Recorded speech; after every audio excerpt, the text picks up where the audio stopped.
नमस्कार मित्रांनो, आज आपण पुणे जिल्ह्याबद्दल माहिती घेणार आहोत. जर तुम्ही MPSCचा अभ्यास करणार आहात तर टीचिंग चॅनलला सबस्क्राईब करा. तुमच्यासाठी नवीन नवीन व्हिडिओ आणणार आहोत. तर मित्रांनो, पुणे विभाग हा प्रशासकीय विभागाचा प्रमुख जिल्हा आहे. सर्वात प्रथम पुणे जिल्ह्याच्या सीमा पाहू. कोणते जिल्हे पुणेच्या कोणत्या दिशेला आहेत? सर्वात प्रथम पुणेच्या उत्तरेला अहमदनगर, दक्षिणेला सातारा, पूर्व दिशेला अहमदनगर, पश्चिमेला रायगड, वायव्येला ठाणे, आग्नेयेला सोलापूर अशा सीमा पुणे जिल्ह्याला लागतात.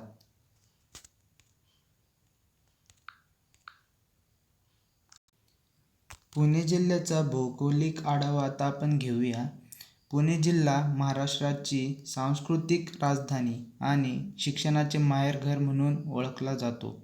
पुणे जिल्ह्याचे एकूण क्षेत्रफळ हे 15,642 चौरस किलोमीटर इतके आहे. तर हा जिल्हा लोकसंख्येच्या दृष्टीने 99,24,224 ही 2001च्या जनगणनेनुसार आहे. पुणे जिल्ह्यामध्ये एकूण 14 तालुके आहेत. उत्तरेकडील जुन्नर हा तालुका,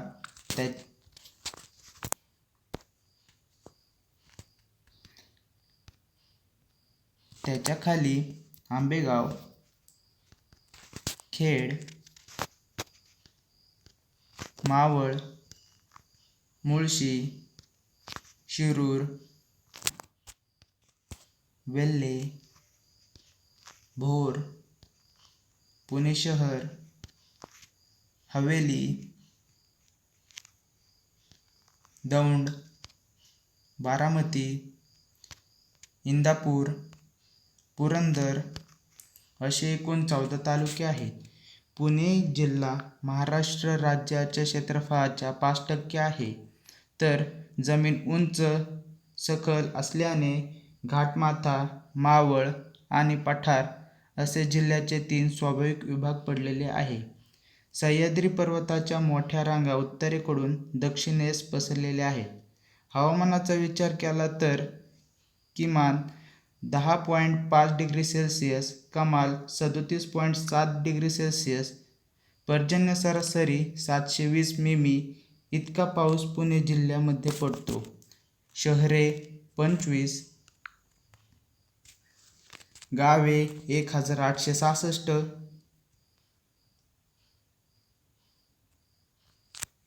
महानगरपालिका 2, कटक मंडळे 3, ग्रामपंचायती 1,401 इतके आहेत.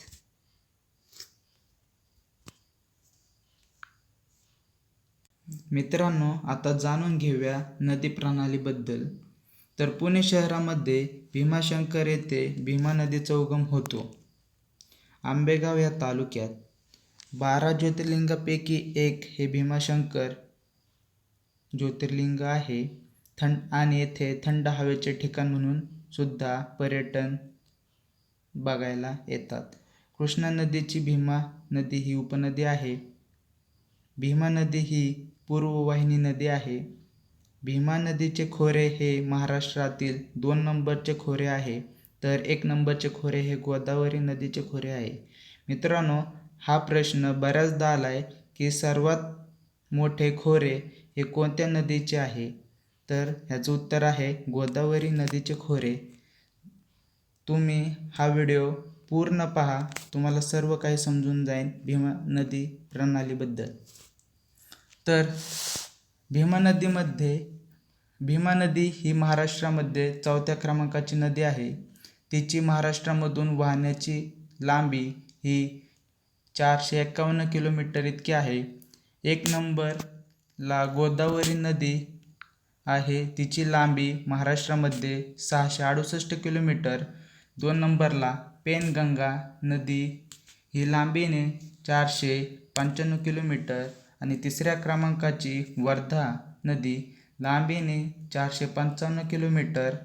तर चौथ्या क्रमांकाची भीमा नदी लांबीने 451 किलोमीटर. सह्याद्री पर्वताच्या मोठ्या रांगा उत्तरेकडून दक्षिणेस पसरल्या आहेत. सह्याद्री पर्वत रांग उत्तरेस हरिश्चंद्र बालाघाट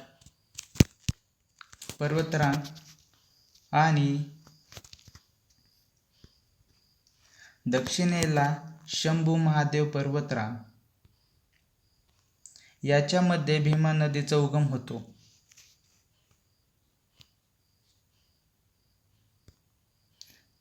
भीमा नदीच्या उपनद्या पाहूया. डावीकडून वेळ ही नदी भीमा नदीला येऊन मिळते. ते ठिकाण म्हणजे तळेगाव. नंतरनं घोड नदी आणि मीना नदी एकत्र येतात. पुढे ती घोड नदी म्हणून ओळखली जाते आणि पुढे ती अशीच वाहत जाते. त्यात घोड नदीला कुकडी नदी ही येऊन मिळते. ते ठिकाण म्हणजे शिरूर. नंतरनं घोड नदी पुढे वाहते आणि भीमा नदीला जाऊन मिळते. ते ठिकाण म्हणजे सांगवी धुमाले. भीमा नदीच्या उजवीकडील नदी पाहू. भामा नदी ही भीमा नदीला येऊन मिळते. त्याच्या पुढे इंद्रायणी नदीचा उगम होतो आणि पुढे ती भीमा नदीला येऊन मिळते. ते ठिकाण म्हणजे तुळापूर. पवना नदी आणि मुळा नदी एकत्र येतात. पुढे ती मुळा या नावाने ओळखली जाते आणि मुळा नदीला मुठा नावाची नदी येऊन मिळते. पुढे ती मुळा मुठा नावाने ओळखली जाते. मुळा मुठा नदीच्या संगमावर पुणे शहर वसलेले आहे.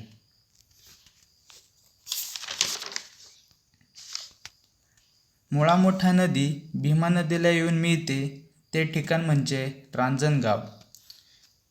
पुढे कऱ्हा नदीचा उगम होतो. ती नीरा नदीला येऊन मिळते. ते ठिकाण बारामती तालुक्यामध्ये आहे. पुढे ती नीरा या नावाने वाहू लागते आणि ती भीमा नदीला येऊन मिळते. ते ठिकाण नीरा नरसपूर. पुढे ती सोलापूरकडे वाहत जाते. नंतर ती कर्नाटक आणि शेवटी बंगालच्या उपसागराला जाऊन मिळते. तर महाराष्ट्र राज्य आणि कर्नाटक राज्य या दोन राज्यातून भीमा नदी वाहू लागते.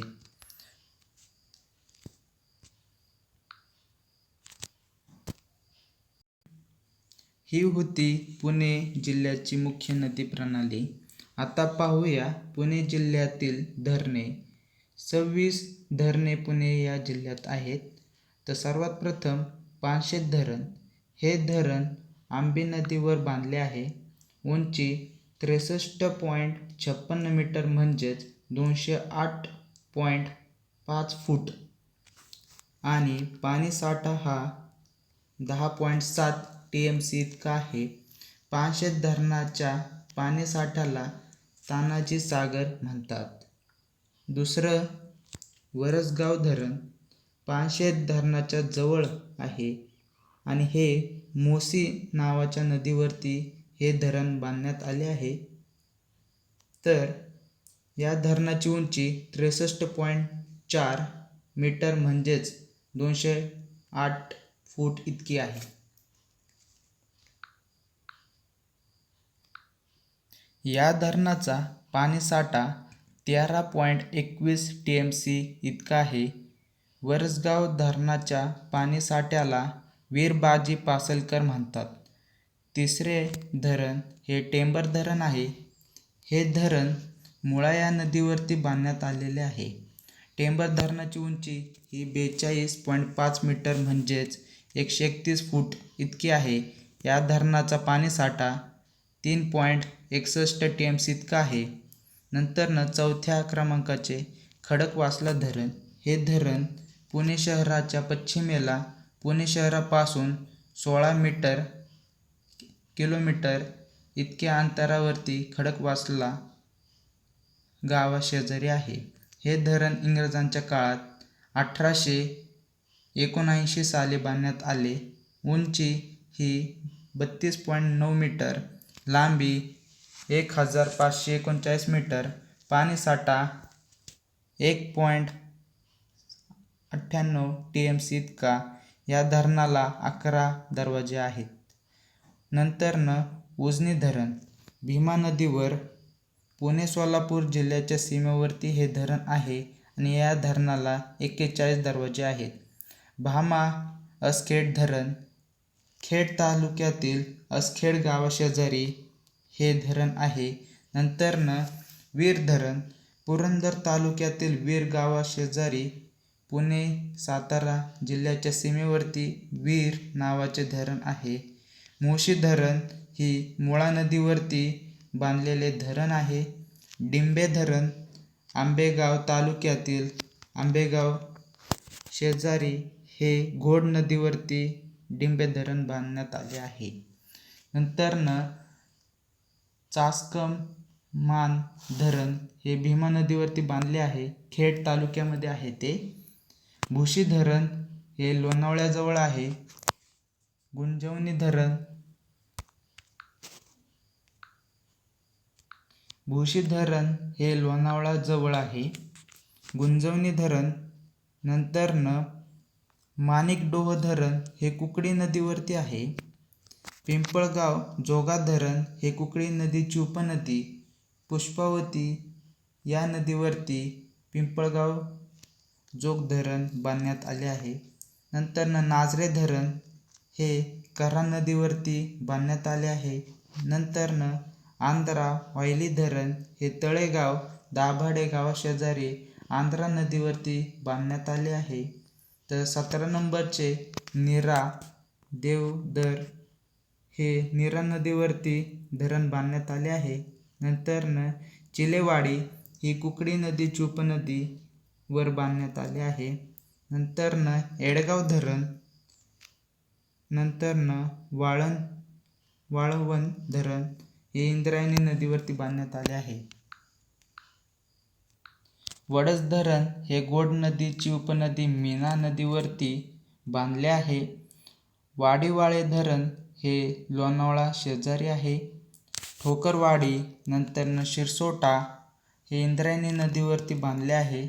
नंतरनं शेटफळ तळे तलाव नीरा कालवा तलाव यावरती शेटफळ धरण बांधले आहे. नंतरनं शिरसोफळ. मित्रांनो, कोणत्या नदीवर कोणते धरण बांधले आहे या सर्व गोष्टी परीक्षेच्या दृष्टीने महत्त्वाच्या आहे.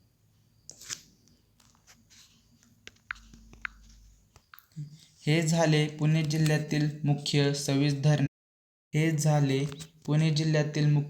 धरणे. तर आता पाहूया पर्यटन आणि मुख्य स्थळे. मुळा मोठा नदीच्या संगमावरती पुणे शहर हे वसलेले आहे. विद्येचे माहेरघर म्हणून पुणे शहर हे ओळखले जाते. पेशव्यांची राजधानी शनिवारवाडा, लाल महाल या ऐतिहासिक वास्तू, सारसबाग, पर्वतीय टेकड्या हे या पुणे शहरामध्ये बघायला मिळतील.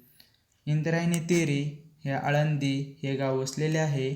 खेड तालुक्यात आळंदी हे ठिकाण आहे. संत ज्ञानेश्वर महाराजांनी संजीवन समाधी येथेच घेतली होती. प्रसिद्ध आषाढी यात्रा आळंदीहून पंढरपूरला निघते. देहू ही हवेली तालुक्यामध्ये आहे. जगद्गुरू संत तुकाराम महाराजांची जन्मभूमी आहे. तर भीमाशंकर हे आंबेगाव तालुक्यात आहे. भीमा नदीचे उगमस्थान. 12 ज्योतिर्लिंगापैकी एक ज्योतिर्लिंग हे भीमाशंकर या नावाने ओळखले जाते आणि हे थंड हवेचे ठिकाण आहे. आर्वी हे तालुका जुन्नर येथे विक्रम हे दळणवळण केंद्र आहे. जेजुरी तालुका पुरंदर. खंडोबा हे महाराष्ट्राचे आराध्य दैवत आहे. बारामती कऱ्हा नदीकाठी द्राक्षापासून मद्य निर्मिती प्रकल्प आहे. वडू तालुका शिरूर छत्रपती संभाजी महाराजांची समाधी आहे. सासवड सोपानदेव काकांची समाधी आहे. भीमाशंकर येथे अभयारण्यसुद्धा आहे. राज्यातील अष्टविनायकांपैकी 5 गणपती हे पुणे जिल्ह्यात आहे. तर सर्वात पहिलं श्री विघ्नेश्वर हे ओझर येथे आहे. महागणपती रांजणगाव येथे आहे. गिरिजात्मक हे लेण्याद्री येथे आहे. चिंतामणी थेऊर येथे आहे. मोरेश्वर हे मोरगाव येथे आहे. तळेगाव दाभाडे येथे काच उद्योग प्रकल्प आहे. तर शिवनेरी किल्ला येथे छत्रपती शिवाजी महाराजांचा जन्म झाला. ते शिवनेरी हे ठिकाणसुद्धा पुणे जिल्ह्यामध्येच येते. हे झाले पुणे जिल्ह्याचे प्रमुख स्थळे. तर मित्रांनो, पुणे जिल्ह्याच्या बाबतीत दिलेली माहिती परीक्षेच्या दृष्टीने खूप महत्त्वाची आहे. जर तुम्हाला पुणे जिल्ह्याची माहिती आवडली असेल तर चॅनल सबस्क्राईब करा, शेअर करा, लाईक करा आणि कमेंट करा. धन्यवाद.